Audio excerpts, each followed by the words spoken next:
Filipenses 2, 1 a 4, com o tema A Igreja é uma Família Unida de Verdade. Sabe, eu não queria que fosse só um tema, não, que a gente prestasse atenção naquilo que a palavra de Deus ministra para nós. Filipenses capítulo 2, versículos 1 a 4. A igreja pode fazer a leitura assentada mesmo. Se há, pois, alguma exortação em Cristo, alguma consolação de amor, alguma comunhão do Espírito, se há entranhados afetos e misericórdias, completai a minha alegria, de modo que penseis a mesma coisa, tenhais o mesmo amor, sejais unidos de alma, tendo o mesmo sentimento. Nada façais por partidarismo ou vanglória, mas por humildade, considerando cada um os outros superiores a si mesmo. Não tenha cada um em vista o que é propriamente seu, senão também cada qual o que é dos outros. Deus amado, nós queremos ler e meditar na Tua palavra mais uma vez, buscando edificação para as nossas vidas. Então, que aqui, no templo reservado para isso, possamos nos ater àquilo que é a Tua palavra. Que nos lares agora cesse todo o movimento, porque nós estamos cultuando ao Senhor e este é o momento de meditação na Tua palavra. Então, ó Espírito Santo, Tu que sondas as mentes e os corações, Tu que no passado inspiraste esta palavra, ilumina nossa mente neste dia, neste momento, para entendermos a Tua palavra e aplicarmos nas nossas vidas. Em nome de Jesus. Amém. Só informação a tempo, o pastor João Paulo está hoje, nesse momento, lá na congregação, resgatando vidas, pregando e ministrando a Santa Ceia. Então, nós temos uma escala, de vez em quando, nós saímos. Hoje de manhã eu estive na congregação Emanuel. Então, olhe pelos pastores, pelo deslocamento dos pastores e pelo trabalho que nós estamos aqui fazendo junto à igreja. O conselho, a junta diaconal, a liderança precisa caminhar com uma igreja unida. Nós temos o planejamento, estamos orando, envolvendo os ministérios da igreja. E somos chamados a vivermos como uma família. E família tem os relacionamentos, tem às vezes os problemas, é família. Nós não escondemos, a palavra de Deus não esconde as nossas fraquezas, mas nos dá aí o caminho que nos leva por uma direção segura, fazendo aquilo que é a vontade de Deus. Alguns domingos atrás, aliás, não tanto tempo, porque está fazendo hoje 11 dias, mas o pastor João Paulo fez uma citação aqui, só como introdução, e eu fui correr atrás da informação. No dia 31 de agosto, uma congregação cristã no Brasil, nome aí de uma denominação, lá em Goiânia, passou por uma tragédia muito grande. Já há cerca de um mês, o pastor então optou por um dos candidatos, por um dos partidos, e começou de púlpito a dar palavras, fazendo, na verdade, uma campanha, e aí então começou a suscitar discussões entre os irmãos, e aí um cabo da Polícia Militar que estava armado, no culto, numa discussão com um irmão lá da igreja, as coisas se tornaram muito acirradas, o bate-boca, e aí então o policial baleou o irmão dentro de uma igreja, num horário de culto. E eu estava me lembrando que hoje, dia 11 de setembro, estão, se não me falha a memória, aí, 21 anos do ataque às Torres Gêmeas nos Estados Unidos. E, geralmente, a gente fala, olha, foi um ataque tremendo, morreram tantas pessoas, mas houve consequências daquele ataque. A guerra no Afeganistão, no Iraque, foram consequências, e mais gente morreu. Irmãos contra irmãos, no sentido de seres humanos se levantando para ceifar a vida de outros seres humanos por causa de divergências. Irmãos, por que eu escolhi esse texto para pregar mais uma vez nesta noite aqui? Porque o apóstolo Paulo nos dá uma visão muito, eu não vou dizer leve, porque não é leve, mas é uma visão alegre desta igreja do Senhor Jesus. Então, você vai manter aí, porque hoje não vai projetar os textos, vai manter aí a palavra aberta, mas você vê que no capítulo 1, aí dos versículos 1 ao versículo 5, o apóstolo Paulo já se identifica e ele escreve àqueles irmãos se dirigindo com termos assim de amor, de comunhão, com ações de graça e, na verdade, preparando já o coração da igreja para o restante da carta. O apóstolo Paulo, em toda a carta, toca em assuntos doutrinários, mas ele fala como a uma família realmente, uma família da fé, Uma família que é constituída de irmãos crentes em Cristo Jesus, que vieram convertidos tanto do judaísmo como também do paganismo, e a intenção dele foi produzir na mente daqueles irmãos a visão de que esta família de Cristo Jesus deve ser uma família alegre, não no sentido de que não tem problemas, mas essa alegria que é Cristo Jesus no coração, e a consequência disto é o relacionamento abençoado entre os irmãos. De vez em quando eu falo aqui, né? Uma das prerrogativas, uma das vantagens do pastor que vai ficando velho, que às vezes ele conta as mesmas ilustrações, conta as mesmas piadas, e aí a igreja de vez em quando tem que chamar a atenção. Mas eu já fiz aqui uma ilustração, eu fiz uma pergunta a respeito disso aqui, olha, por que eu derrubei a água do copo? Já fiz, não? Você lembra disso? Não? Então, eu estou aqui, né? Estou com uma tossinha chata, estou tomando água de vez em quando, e o presbítero Levi se levanta para pegar alguma coisa, esbarra em mim, e eu derramo água. Por que eu derramei a água? Aí eu sempre quiser responder aí para o seu lado, do seu lado, não sou muito isso não, mas se quiser agora, eu vou imaginar por quê. Então, uma das primeiras perguntas, e eu já fiz esse aconselhamento também, uma das primeiras respostas é, pastor, porque a pessoa esbarrou no senhor, o presbítero Levi levantou aí, esbarrou, caiu água. E, assustadoramente, a resposta é, não, está errado. Está errado. Por que eu derramei a água do copo? Porque o que tem dentro do copo é água. Se fosse café, eu tinha derramado café. Se fosse suco, eu teria derramado suco. Então, uma aplicação joia para a gente pegar o que o apóstolo Paulo está dizendo na carta é: o que você tem dentro de você é que vai ser derramado, principalmente nos momentos de pressão. Então, se este Cristo maravilhoso, esta alegria que invade por causa da salvação, realmente é o dono do coração, se a vida é abundante por causa da vida de abundância que Ele dá, então, nos momentos em que você é provocado, nos momentos de pressão, nos momentos de desafio, mesmo nos momentos de perseguição, aquilo que vai fluir, aquilo que vai sair do coração do crente em Cristo Jesus, da igreja que é crente em Cristo Jesus, é o amor, é a presença do Senhor Jesus. E aí, na introdução, já fica claro que ele é o autor, e aí nós vamos lendo essa carta e vendo que o relacionamento do apóstolo com essa igreja é um relacionamento do amor. Para a gente entender melhor, para quem não conhece ainda, a história da chegada do evangelho através do apóstolo Paulo, Silas, Timóteo e Lucas, está registrado lá em Atos, no capítulo 16, mais ou menos em torno do ano 48 e 50, na segunda viagem missionária. Paulo tinha outro plano. Paulo ia em outra direção, mas o Espírito Santo é quem ia fazendo a agenda dos apóstolos e ia traçando, na verdade, a estratégia para que o evangelho fosse difundido. Então, foi aí em Filipos que ele chegou, já correndo da pressão, da perseguição, e vai sair de Filipos da mesma forma também, não é?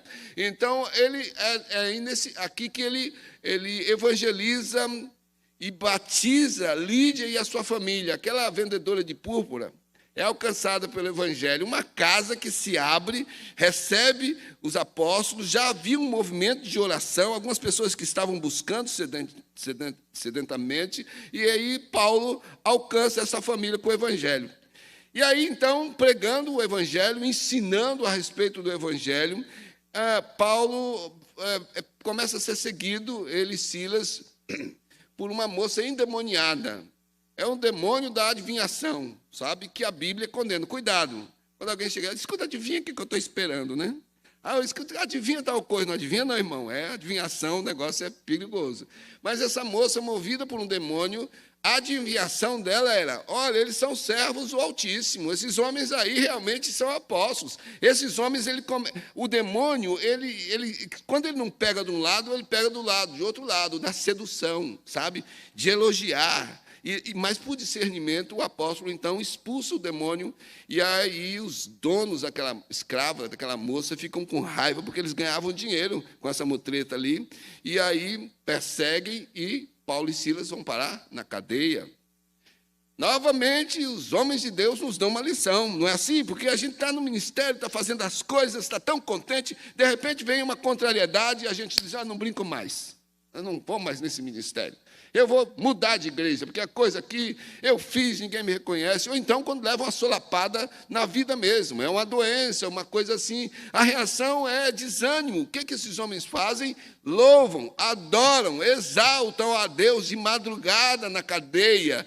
E Deus se manifesta porque as estruturas daquela cadeia são remexidas de tal forma que ela é destruída. E o carcereiro fica com medo de que os prisioneiros tivessem fugido e então pensa em se matar, quando, na verdade, recebe a chance e a oportunidade da salvação, porque o apóstolo e Silas pregam o evangelho. E ele faz uma pergunta interessante. Ele estava ouvindo os cânticos, ele estava ouvindo as orações, de alguma forma ele já estava ouvindo alguma coisa a respeito desse Jesus, e agora, como de uma forma mais profunda recebe isso, ele faz a pergunta: o que é que eu vou fazer? Essa é a salvação, eu tenho um caminho de salvação, o que é que eu faço? E os apóstolos dizem, a igreja sabe de cor: crê no Senhor Jesus e será salvo tu e tua casa. É nesse sentido que a igreja vai sendo construída. O apóstolo sai dali e depois, 12 anos, ele escrevendo para algumas igrejas,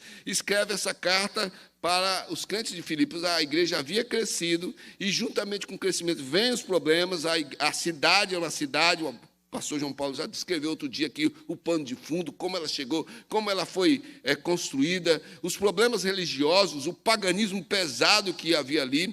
Mas aí esses irmãos vão testemunhar o evangelho e mais pessoas vêm para a igreja e essa igreja cresce e tem alguns problemas. E o apóstolo está preso em Roma, novamente preso em Roma, e lá, uns 12 anos depois da fundação da igreja, ele escreve essa carta, que ficou sendo conhecida como a Carta da Alegria, e então ele dá algumas lições aí que nós podemos tirar esta noite aqui, sobre a comunhão, sobre a unidade da igreja. Eu quero ver hoje do ponto de vista como família.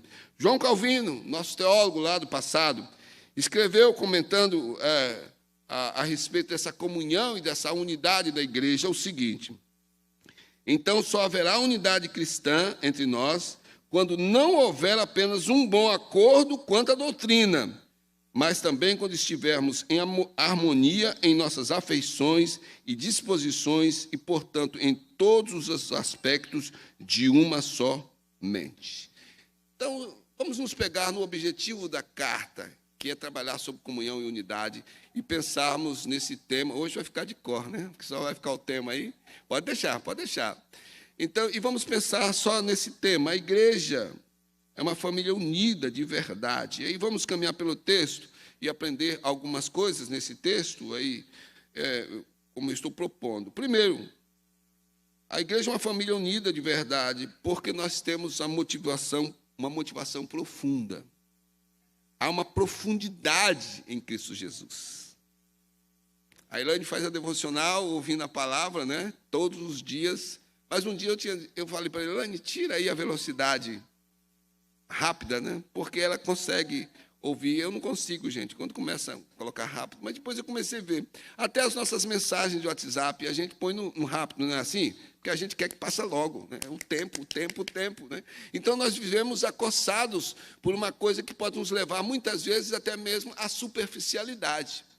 A visão do apóstolo Paulo aqui é mergulhar nesse texto que nós estamos aí, Filipenses 2, 1 a 4, mostrando para nós que nós temos uma motivação, e não é uma coisa de autoajuda, não, como diz o pastor Hernandes Dias Lopes, é a ajuda que vem do alto, é aquilo que emana do próprio Cristo. E então, veja aí comigo o versículo 1, porque ele diz: se há, pois, alguma exortação em Cristo, alguma consolação de amor, alguma comunhão do Espírito, se há entranhados afetos e misericórdias, completai a minha alegria. Quando você olha aí para a palavra, você vai ver que depois da saudação e ação de graça do apóstolo Paulo, aí dos versículos 1 até o versículo 5, o apóstolo inicia, olha aí na sua Bíblia, no versículo 6, escrevendo da seguinte forma. Então, ele faz a saudação, a ação de graças, ele reconhece, há uma profundidade na conversão desta igreja, e aí, então, ele vê a continuidade quando uma igreja vai por esse caminho seguro.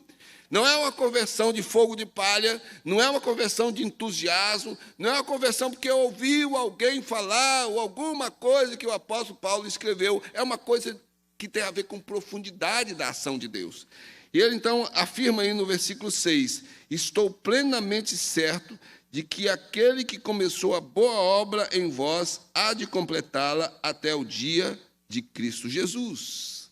O Espírito de Cristo, que trouxe do judaísmo e do paganismo homens e mulheres para conhecer a salvação, e aquele momento do encontro, aquela alegria da conversão, o apóstolo Paulo diz, vai continuar. Por isso ele diz, inicia o versículo dizendo, se há, pois, alguma exortação em Cristo.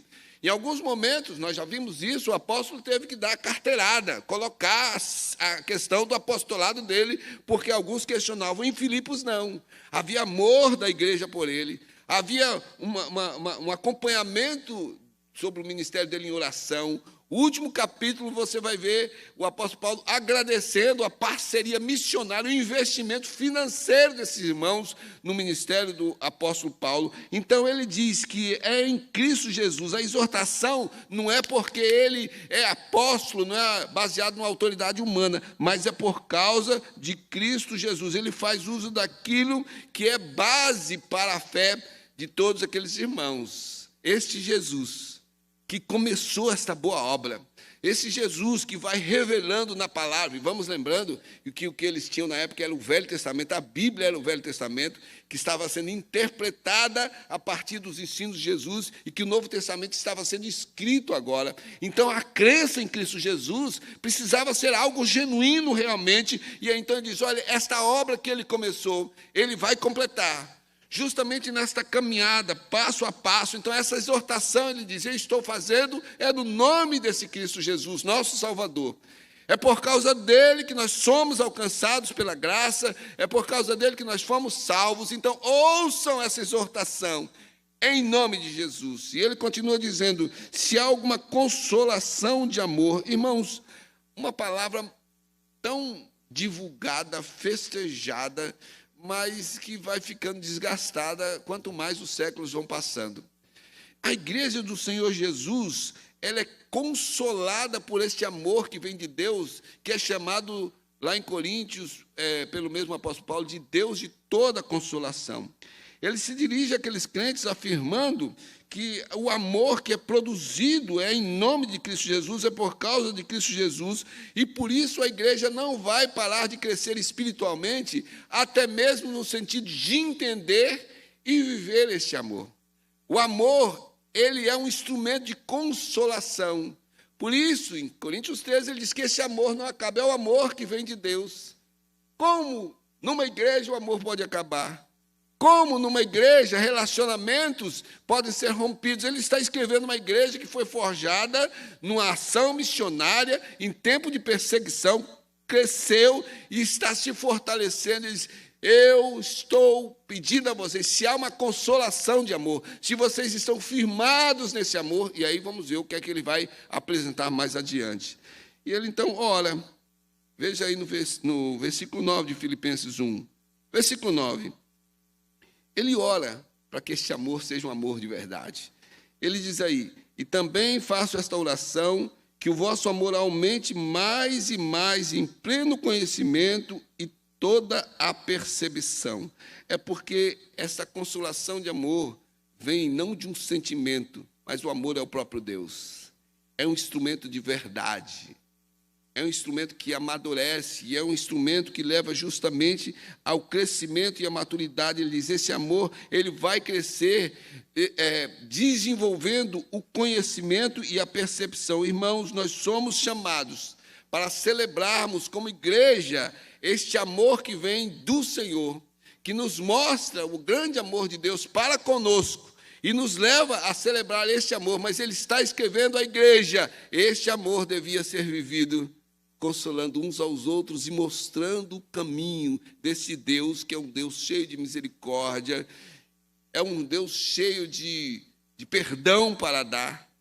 O amor não é somente celebrado no sentido de ser um sentimento, isso o mundo faz lá fora. Nós nos consolamos com este amor que vem de Deus. É nessa linha que ele trabalha no coração dos nossos irmãos naquele momento. É uma igreja, ele está escrevendo para os seus filhos na fé. É a família de Jesus, é uma família que foi gerada pelo sangue de Jesus. É uma família que foi gerada por causa de um sacrifício de amor. Nós somos irmãos uns dos outros, não por laços sanguíneos, humanamente falando, mas somos irmãos por causa do sangue de Cristo Jesus. E ele continua dizendo, se há alguma comunhão do Espírito. O Espírito Santo foi prometido por Cristo Jesus. Esses aqui e nós já estamos vivendo a presença e a ação do Espírito Santo. E não há como deixar de falar da ação do Espírito Santo, deixando a comunhão do lado, porque o Espírito Santo veio restaurar a comunhão. Aqueles homens estavam perdidos em falsas religiões e até mesmo perdidos no materialismo por causa do tipo de comércio da cidade. Eles foram alcançados pelo Evangelho. Havia nessa igreja ricos e pobres. Então, esta comunhão do Espírito Santo não é que iguala a todos, porque as diferenças continuam existindo, mas é uma visão de unidade, porque o Espírito Santo é quem convence a respeito de quem nós somos, nos mostrando quem Deus é. A ação do Espírito Santo é restaurar a nossa comunhão com Deus. E a ação do Espírito Santo continua restaurando a nossa comunhão uns com os outros. O mesmo apóstolo Paulo escreve num outro texto, referindo-se à igreja como corpo de Cristo, que é o texto de Efésios 4, 1 a 6. Efésios 4, 1 a 6. Ele diz, rogo-vos, pois, eu, o prisioneiro do Senhor, que andeis de modo digno da vocação a que fosse chamados, com toda a humildade e mansidão, com longanimidade, suportando-vos uns aos outros em amor, esforçando-vos diligentemente por preservar a unidade do Espírito no vínculo da paz. Há somente um corpo e um Espírito, como também fosse chamados numa só esperança da vocação. Há um só Senhor, uma só fé, um só batismo, um só Deus e Pai de todos, o qual é sobre todos, age por meio de todos. Essa é a linguagem da palavra de Deus, mostrando à igreja que Cristo Jesus morreu para que isso fosse possível. Quando nos lembramos lá da oração do Senhor Jesus em João, no capítulo 17, temos ali o filho prostrado, suando sangue, todo abalado com aquilo que vai acontecer. Lá no jardim do Getsêmani, antes ele tinha orado, João 17, no cenáculo. E a oração do cenáculo era rogando para que o Pai abençoasse a unidade da igreja, assim como a unidade entre ele e o Pai era abençoada. Então, quando nós olhamos para a palavra de Deus nesse sentido, nós somos chamados como igreja para viver em comunhão, não porque nós vamos perder a nossa personalidade e vamos deixar de pensar diferente de um outro irmão. Porque havia aqui na igreja, lá em Filipos, discussão na igreja. E a gente vai ver daqui a pouco um dos exemplos que ele levanta. O que ele diz aqui é quando há comunhão no Espírito Santo. Essas diferenças são tratadas por causa do amor de Cristo Jesus, que é derramado na vida da igreja. Lembrando que nós somos irmãos, filhos do mesmo Pai. Então, ele termina aí esse apelo que ele faz no versículo 1, e com uma expressão no versículo 2, olha aí comigo, ele diz, completai a minha alegria. Como? Ele diz, se há entranhados afetos e misericórdias. Então, ele vem num crescendo, dizendo a respeito daquilo que Jesus faz na vida da igreja, e aí, então, ele chega numa reação dele. Se há entranhados, essa entranhados é isso mesmo que você tem, não sei como é que está a outra versão, eu estou usando aqui a versão atualizada. Essa palavra entranhados, ela vem mesmo do modo como está escrito lá no Novo Testamento, e traduzido ao pé da letra, ela envolve as entranhas. Então, assim, sabe, aquilo que você... Vamos usar aqui um exemplo humano. Quando você ama mesmo, ama de verdade, seja o seu cônjuge, quando você ama o seu filho, a sua filha, sabe? Quando você ama uma pessoa e você só pensa nessa pessoa e sente o seu coração derreter, não é? Ou então sente um frio na barriga, essas coisas. O que o apóstolo Paulo está dizendo é algo que é de dentro, sabe? É uma coisa de intimidade. São as entranhas que são movidas nesse momento por causa da afeição e da visão de misericórdia. Ele diz, se há essas coisas dentro da vida da igreja, aí então ele diz, no começo do versículo 2, completai a minha alegria. É interessante, uma igreja que cresce por causa da evangelização, por causa do ensino, ele recebe notícias, a igreja vai desenvolvendo, mas a alegria dele é pelo que acontece na vida de cada um dos crentes filipenses. Não é o tamanho da igreja, não é a expansão, não é o avanço da igreja, mas o que ele mostra é aquilo que acontece. Se estas coisas, ele diz, está dentro de cada um de vocês, complete a minha alegria. E aí a gente passa para um segundo ponto. A igreja é uma família unida de verdade, porque além de ter uma motivação profunda, ela olha pela mesma janela. Nós somos a igreja do Senhor Jesus, uma família unida de verdade, porque nós olhamos pela mesma janela.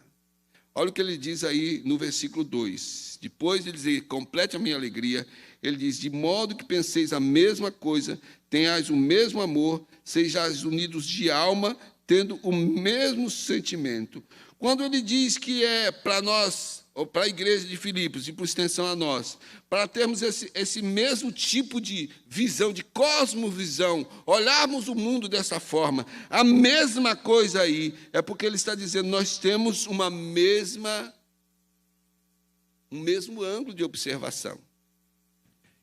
Somos chamados para olharmos pela mesma janela. E a unidade, a comunhão, é o motivo para a exortação que se encontra durante a carta, aproximando os crentes de Filipos o tempo todo, mostrando para Cristo Jesus. Ele é o modelo, mas ele diz, há problemas, então nós precisamos viver intensamente dentro de nós aquilo que recebemos de Cristo Jesus, para que possamos tratar das dificuldades e dos problemas, sendo guiados pelo mesmo Espírito.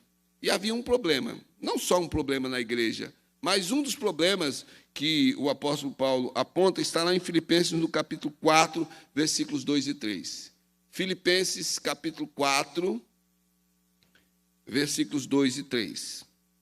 Rogo a Evódia e rogo a Sintique, pensem concordemente no Senhor. A ti, fiel companheiro de jugo, também peço que as auxilies, pois juntas se esforçaram comigo no Evangelho, também com Clemente e com os demais cooperadores meus, cujos nomes se encontram no livro da vida. Aqui estava uma preocupação do apóstolo Paulo, e ele cita essas duas irmãs. Se elas fossem vivas hoje, seriam convidadas para ser motorista de Uber, porque os motoristas de Uber que eu pego têm uns nomes diferentes, né? Sintique e Vódia, tem aí uma sugestão para nome de criança, se você estiver procurando um nome de criança diferente. Mas o fato é que, de alguma forma, os estudiosos é que vão levantar informações, e há informações de tradição. Essas mulheres eram mulheres valorosas no trabalho. Por algum momento, por algum motivo, elas se desencontraram, bateram boca, o relacionamento foi estremecido. Ele pede ajuda para que elas fossem trabalhadas no sentido de que reatassem o seu relacionamento. Pede ajuda a Timóteo, pede ajuda a Clemente para restaurar. Por quê? Porque não há trabalho abençoado. Ele tem medo da cisão. O apóstolo Paulo se preocupa com a divisão, com o cisma que poderia acontecer na igreja por causa de duas irmãs se desencontrando. O convite é, venham olhar pela mesma janela. Olhem para a situação, observando do ângulo de discernimento que o Senhor Deus nos dá através de Jesus. E ele diz, tenham para lidar com a mesma coisa, o mesmo amor, o mesmo sentimento. Essas palavras repetidas, essa mesmice que nós encontramos aí, citada pelo apóstolo Paulo, é justamente palavras de exortação à unidade da igreja. Mesmo, é o parecer como um sinal de que o Espírito Santo trabalhou no coração desta igreja. Não significa que todos fossem tomar a mesma decisão, chegar à mesma conclusão por causa dos seus pensamentos diferentes, mas significa dizer, estão ouvindo o mesmo Deus, e se preocupam com toda e qualquer coisa que possa causar divisão, dissensão. Então, a pergunta que nós levantamos é como é que os crentes de Filipos deviam tratar com seus problemas de relacionamento. O apóstolo Paulo vai ministrando o coração da igreja. Jesus Cristo é alegria, sejam alegres. Sabe por quê, irmãos? Se Síntique e Evódia continuassem naquele caminho de dissensão, de desunião, causariam tristeza à igreja. Porque diante de uma coisa disso, há partidos, há pessoas que ficam a favor de um ou a favor de outro. O apóstolo Paulo está trabalhando no sentido de que essas discussões, esses acertos, pudessem ser tratados de uma forma como que filhos e filhas do mesmo pai se preocupassem com a honra da família, com o nome da família. O apóstolo Paulo passou por algo assim. Por causa de João Marcos, suscitou uma grande discussão com Barnabé. Lembram disso? Amigos, parceiros, e aí discutem por causa de João Marcos de uma forma tão veemente que um pegou uma direção, o outro pegou outra direção. E a palavra de Deus diz que eles se separaram. Por isso que é bom ler toda a Bíblia, o ano todo, não é? Porque então nós vamos encontrar depois a informação de que eles reataram. Paulo e Barnabé voltam a ter comunhão.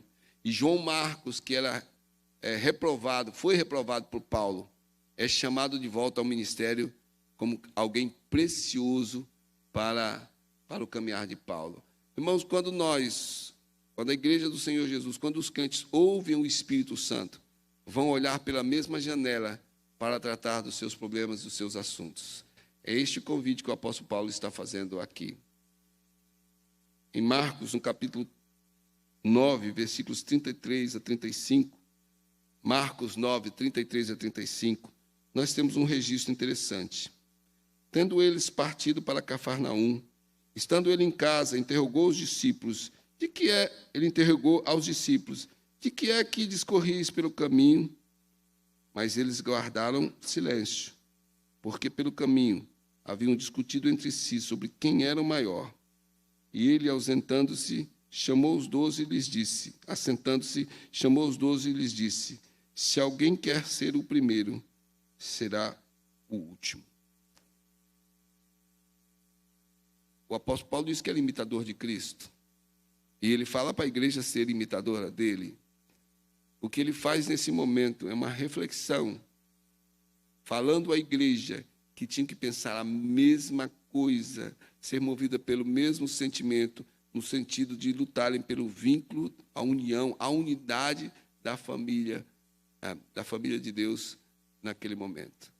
Jesus sabia o que é que os discípulos estavam discutindo. Eles estavam enciumados. Eles tinham ciúme por causa de Pedro, Tiago e João, que andava mais próximo de Jesus, e tinham ciúme entre eles quem seria o maior. E eles estavam discutindo na obra, caminhando, na missão com Jesus, nas costas de Jesus, mas discutindo quem seria o maior. E Jesus sabe, e ele faz uma pergunta. A pergunta de Jesus é a pergunta de Deus para o ser humano. É a pergunta de Deus lá em Gênesis para Adão. Adão, onde você está? Deus sabia. É para Adão se localizar na história. Adão, onde é que você caiu? Jesus está dizendo, discípulos, onde é que vocês estão caindo? O que é que vocês estão falando? O que é que vocês estão discutindo aí? E eles se calaram, porque eles estavam na carnalidade naquele momento, sem entender ainda que eram seguidores de Jesus. Em Atos, no capítulo 2, o Espírito Santo é derramado sobre os discípulos, e aí então o Espírito Santo tem conduzido a igreja. Quando o evangelho chega em Filipos, este é o ensino do apóstolo Paulo. São filhos do mesmo Deus. Estão sendo guiados pelo mesmo Espírito Santo. Portanto, devem olhar pela mesma janela. E finalmente aí, encerrando hoje a nossa meditação, a igreja é uma família unida de verdade, porque ela tem a humildade de Cristo Jesus. Eu fiquei pensando em como colocar esse argumento, porque me deu vontade de colocar assim, porque deve ter a humildade de Cristo Jesus. Mas eu estou trabalhando naquilo que a palavra afirma. Nós temos a humildade de Cristo Jesus. Nós precisamos viver esta humildade. porque ele então encerra os versículos 3 e 4, dizendo: nada façais por partidarismo ou vanglória, mas por humildade, considerando cada um os outros superiores a si mesmo. Apesar das diferenças pessoais, apesar dos pensamentos diferentes, o apóstolo Paulo chama a atenção da igreja. Novamente, se ele cita o exemplo de Sintique, é porque havia dificuldade na igreja, em relacionamento também. E eles não façam coisas, não façam planejamentos, não façam programações, não tentem levar o evangelho à frente, tomando partido de alguns irmãos, ou então movidos pela vanglória, pelo orgulho, mas revistam-se da humildade, porque a humildade não é a ação de levar o crente ao complexo de inferioridade. Ele continua dizendo: mas não tenha cada um em vista o que é seu propriamente, senão também cada qual o que é dos outros.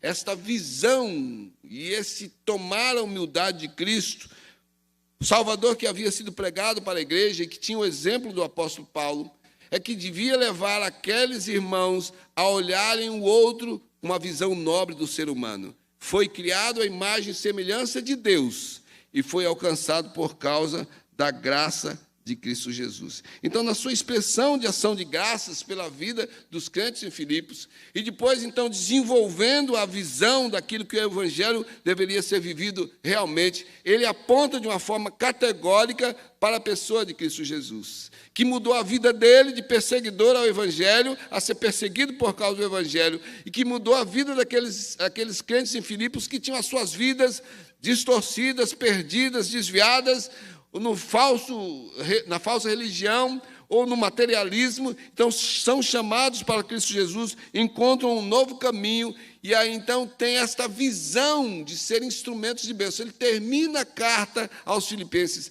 agradecendo pela parceria que os crentes haviam feito com ele, para que ele pudesse continuar com a sua obra missionária. E um dos últimos versículos, ele diz: os da casa de César te saúdam.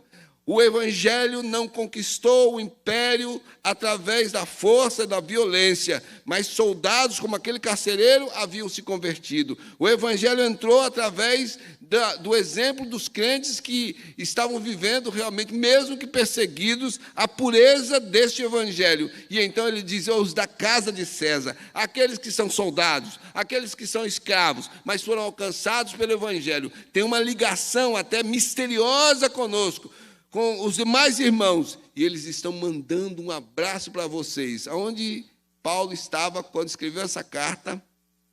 Preso em Roma.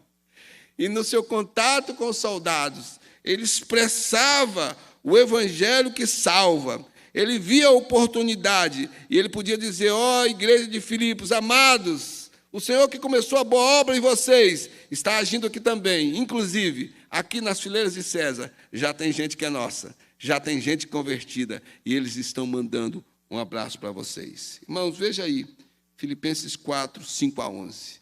Porque então o apóstolo nos leva a igreja a ficar de cara com esse modelo maravilhoso que é Cristo Jesus. Tende em vós o mesmo sentimento que houve em Cristo Jesus. Pois ele, subsistindo em forma de Deus, não julgou como usurpação o ser igual a Deus. Antes, a si mesmo se esvaziou, assumindo a forma de servo, tornando-se em semelhança de homens e reconhecido em figura humana, a si mesmo se humilhou, tornando-se obediente até a morte e morte de cruz.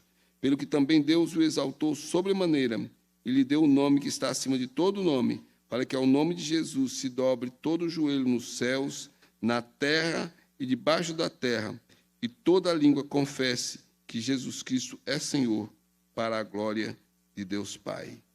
O apóstolo Paulo mostra para a igreja de Filipos o modelo e o exemplo máximo que a igreja pode ter: Cristo Jesus.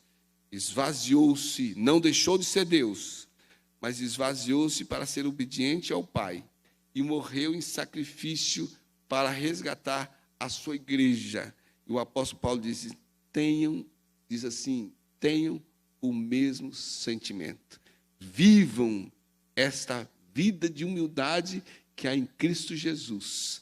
Mesmo que agora seja uma posição, muitas vezes, de escárnio, um dia, como Deus fez com Jesus, aqueles que andam pela trilha de Jesus serão também exaltados por Deus, porque Ele mesmo exaltou o seu Filho. Meus irmãos, eu quero concluir olhando para esse texto, na meditação, e vendo aqui uns propósitos que nós podemos assumir para mantermos a unidade da igreja como uma família da fé. O apóstolo Paulo escreveu para a igreja viveu ali esse desafio, o Espírito Santo traz para os nossos dias. E uma das lições que nós podemos tirar aqui é a busca por discernimento. Busca o discernimento. Para viver em unidade, contrastando o assunto abordado na carta do apóstolo Paulo ao contexto que nós estamos vivendo hoje, contexto político, contexto religioso, muitas coisas desencontradas, às vezes dentro da própria família, sabe? Há conflitos com os quais nós vivemos aqui, e o que nós temos por parte da palavra de Deus é buscarmos o discernimento. Busque o discernimento. Muitas coisas, às vezes, a gente fala no fervor de uma discussão e somos levados por algumas circunstâncias sem discernimento, para que a gente seja uma família unida, que leve o nome de Cristo Jesus. Busque por discernimento. Temos uma vigília terça-feira e nós estamos orando por isso. Senhor, dá-nos discernimento. Como é que nós vamos votar como igreja para os oficiais da igreja? Como é que nós vamos votar depois como cidadãos nas eleições que estão aparecendo aí? O que nós encontramos aqui, irmãos, é uma chamada da palavra de Deus para que sejamos cristãos comprometidos com a verdade. Busque o discernimento. No que diz respeito à política, por exemplo, vá para os sites de transparência, não é de propaganda, não, ou sites que divulgam realmente aquilo que está sendo feito pelos políticos que estão agora, ou as promessas que estão sendo feitas. Vá para o site do partido que tem o candidato que você está escolhendo, olhe a ideologia desse partido, estude com discernimento, abandone a posição de orgulho, de achar ou querer, ou então de acreditar em propagandas que aparecem, e como há propagandas falsas. Gente produzindo propaganda falsa, acusando o outro que está produzindo propaganda falsa. O outro se defende dizendo que ele está produzindo propaganda falsa, mas também está produzindo propaganda falsa. Tenhamos discernimento, irmãos. Irmãos contra irmãos, acreditando em efeitos especiais, em truques de hoje, está demais, porque podem me pegar agora aí, nessa imagem desse vídeo que está sendo feito agora, e aplicar algum programa e distorcer totalmente, eu com a minha voz, aqui na frente, dizendo coisas que eu nunca disse na minha vida. É preciso ter discernimento.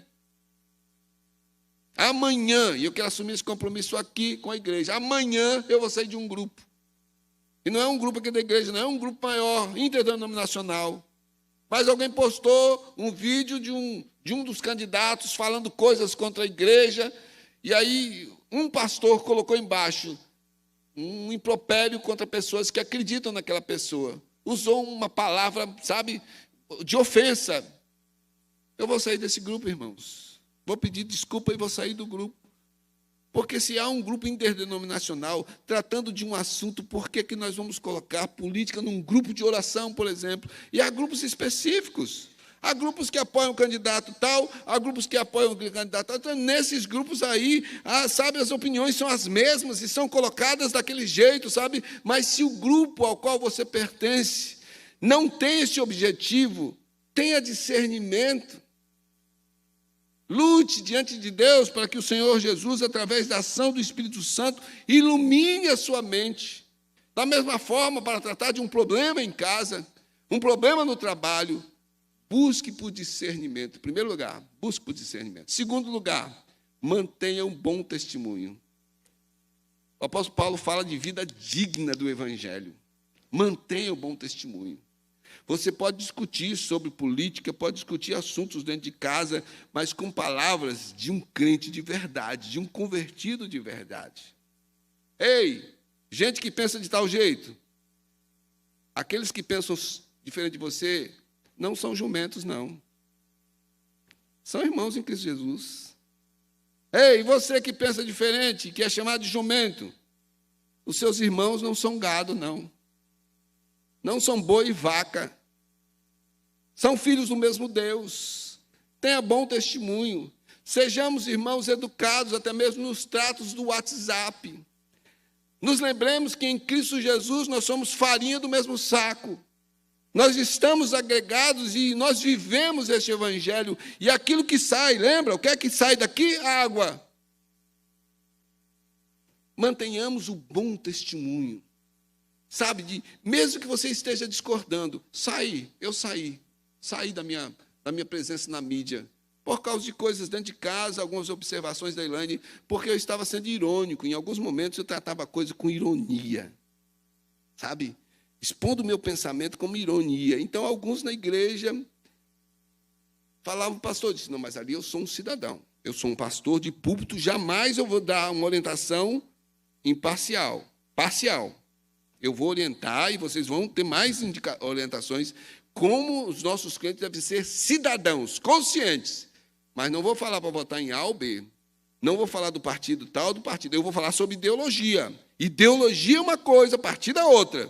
A igreja presbiteriana tem uma posição com relação à ideologia, que elas estejam mais próximas dos princípios do reino de Deus.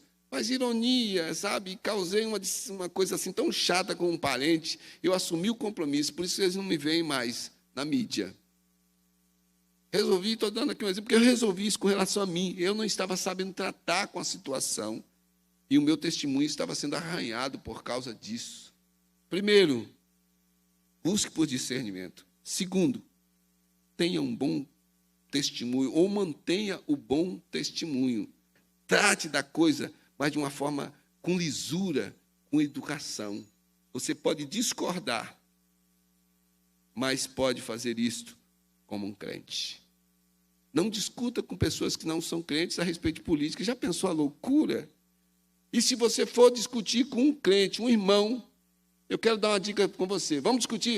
Eu quero conversar com você, que você pensa, você vai votar e eu vou votar em fulano. Vamos. Mas vamos orar antes? Vamos orar. Vamos pedir a orientação do Espírito Santo para o nosso momento de conversarmos agora aqui. E fale, mas ouça também. Então, primeiro, busque discernimento. Segundo, mantenha um bom testemunho. Terceiro, reafirme a aliança em Cristo Jesus. Esses crentes que são unidos, eles são unidos por causa de Cristo Jesus. Eles são desunidos por causa do pecado. A primeira família que nós temos na história, um irmão matou o outro por causa do pecado que entrou na família. Vimos ainda agora, nações se batem porque seres humanos se levantam contra seres humanos e têm os interesses lá, e morre gente. Vimos que dentro de uma igreja rolou uma discussão, saiu tiro e alguém foi baleado. Eu não tenho a notícia se houve morte, não acompanhei isso. Reafirme a sua aliança em Cristo Jesus. É seu irmão, é sua irmã. Como é que nós podemos viver rompidos, irmãos, por causa de coisas assim, dentro da família, nos nossos relacionamentos? Busquemos por discernimento. Vamos manter o nosso bom testemunho e vamos reafirmar a nossa aliança em Cristo Jesus. Você é meu irmão no Senhor. O grupo vai cantar agora, eu vou pedir um hino lá de unidade, aliás, de busca. Então, mantenha o vínculo da paz. Nós somos uma família unida de verdade. É isso que vai fazer com que o Evangelho avance realmente, triunfe por causa do nome de Cristo Jesus. O apóstolo Paulo sabia que a igreja dividida, ela estaria enfraquecida no seu avanço. Ele, então, trabalha no relacionamento dos crentes, chamando ao amor de verdade, uma coisa de verdade, que leva a gente a perdoar, que leva a gente a pedir perdão, que leva a gente a lutar pela verdade, a defender a verdade, mas fazermos isso com um bom testemunho em Cristo Jesus. Quero pedir à igreja que fique em pé.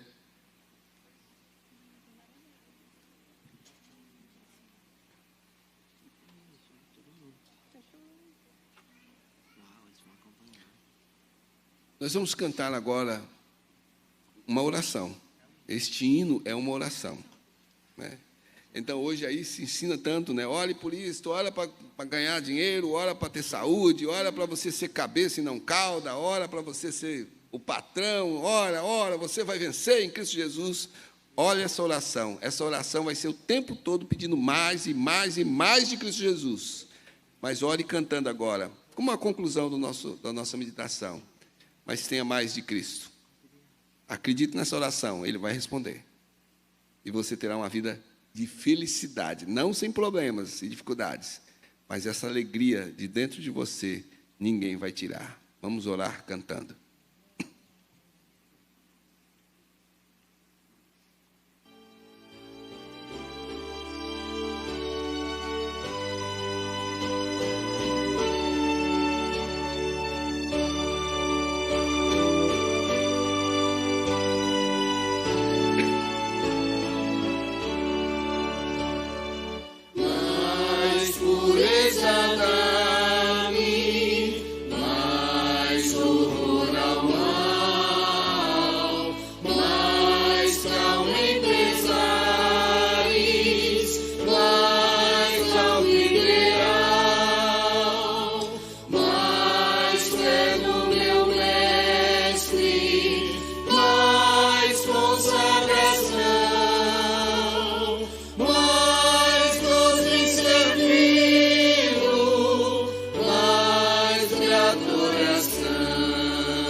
Irmãos, nós vamos orar. Pode ficar em pé, orar, finalizando o culto, mas eu vou orar e vou pedir que você ore pelo nosso irmão Wellington. O Wellington é um dos obreiros, e nós tivemos ontem um trabalho lá na praia, não é? E ele passou por uma medição de pressão, ele não ouviu a doutora Roberta, que disse, vá para o hospital agora. E ele foi internado hoje com, qual é o quadro mesmo? É um infarto. Ele fez um cateterismo, vai ter que passar por outro procedimento amanhã. A irmã dele é Raimundinha, está cultuando conosco agora, e pede para que nós oremos pelo Wellington. O Wellington tinha um compromisso comigo amanhã aqui, já trabalhando com uma moça que nós alcançamos lá na praça, uma pessoa que está aí perdida pelo mundo, e encontrou-se com o trabalho ali, e vamos começar uma caminhada com essa moça. E ele era o meu contato aqui amanhã de manhã. Então, ore pelo Wellington, né, esse trabalho que vai ser feito ali profissionalmente, mas que sejam mãos guiadas por Deus. Não se esqueça da nossa vigília na terça-feira, né, das 19 às 21 horas, e não se esqueça aqui da cantina do Ministério de Família, né? E os homens que estão se preparando para o congresso, a igreja deve orar pelo congresso, né, que vai acontecer, o 15º Congresso de Homens, no dia 22 de setembro. O nosso irmão Levi aqui tem mais informações, então, além de orar, procure informações, você pode participar deste congresso aqui. Sábado, acampamento, nós temos um encontro de família no dia 17, é isso? Isso.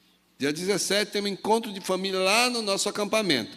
O Ângelo é o maior presbítero que nós temos aqui na igreja. Você vai encontrar ele aqui na cantina, não é? É fácil localizar o Ângelo. Ele tem informações, você pode se inscrever, tem orientações. É um grande encontro de família. Se você não é membro da igreja, pode conversar ali também. É bem-vindo aí nesse encontro de família que vai acontecer no próximo dia 17. Os demais avisos estão aí nas nossas mídias. Continue orando, trabalhando. Aqueles que estão frequentando a igreja querem regularizar a sua membresia, ligue aqui para a secretaria, marque um horário. Nós já estamos com a segunda turma em ensino à distância com a doutrina da igreja. Se você é interessado, ainda dá tempo de você se inscrever, porque é um dos critérios que o Conselho da Igreja está exigindo para que a pessoa se torne membro da igreja. Então, ligue para a secretaria, peça para fazer a sua inscrição, você vai receber aí a orientação de como participar deste grupo. Temos o cântico depois da oração, então eu vou fazer assim, seguinte, eu vou orar, e aí nós vamos cantar esse cântico, que é um cântico lindo, irmãos, fala da volta de Cristo Jesus.